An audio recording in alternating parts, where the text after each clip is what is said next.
అనంతపురం ప్రభుత్వ జనరల్ హాస్పిటల్లో ఉద్రిక్త పరిస్థితి నెలకొంది. శానిటరీ కార్మికుల తొలగింపునకు వ్యతిరేకంగా కార్మిక సంఘాలు ఆందోళనకు దిగాయి. నూతనంగా వచ్చిన అవుట్ సోర్సింగ్ సంస్థ తమను తొలగిస్తుంది అంటూ కార్మికులు ఆవేదన వ్యక్తం చేశారు. ధర్నా చేస్తున్న కార్మికులను బుక్కరాయ సముద్రం పోలీస్ స్టేషన్కు తరలించారు పోలీసులు. శానిటరీ కార్మికులకు సిపిఎం పార్టీ సంపూర్ణ మద్దతు తెలిపింది. సంవత్సరాలుగా పనిచేస్తున్న కార్మికులను తొలగించడం అన్యాయమన్నారు సిపిఎం జిల్లా కార్యదర్శి నల్లప్ప. 13-15 సంవత్సరాలుగా పనిచేస్తున్న పారిశుద్ధ్య కార్మికుల్ని తొలగించడం జరుగుతోంది. దీనిపై నెల తరబడి ధర్నా కార్యక్రమం చేస్తున్నారు.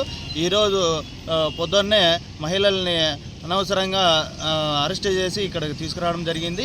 ఈ ఏజెన్సీ వాళ్ళు ఇట్లా ఏజ్ ఎక్కువైందనే సాకుతో 50 ఏళ్ళు అయిందని 50 ఏళ్ళ పైన ఉండే వాళ్ళు మేము తీసుకోమనే సాకుతో 30 ఏళ్ళు ఉండే వాళ్ళనే మేము తీసుకుంటామనే సాకుతో ఏళ్ల తరబడి చేస్తున్న కార్మికులు తొలగించడం జరిగింది. దీన్ని సిఐటిగా మేము ఖండిస్తున్నాము. ఇది ప్రభుత్వం వెంటనే దీనిపైన స్పందించి ఆ కార్మికులకి న్యాయం చేయాలని సిఐటిగా కోరుతున్నాము.